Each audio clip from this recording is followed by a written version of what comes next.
కవితల బరువులో ఆ కృష్ణ శాస్త్రిల కవినైతే హాయి రెమ్మల కోయిలమ్మకు విరుల ఋతువు వికసించదా తుమ్మెదడగని మధువులే చెలిసాకి వలపులే చిలికిస్తే మాయ జగతికి ఏ కయామో మధుర కవిత వినిపించడా ఓ కావ్యమా నీ తోటలో నవరస పోషణి గాలిగా నవ్విన పూలే మాలగా పూజకే సాధ్యమా తెలుపుమా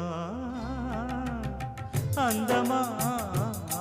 నీ పేరేమిటి అందమా అందమా నీ పేరేమిటి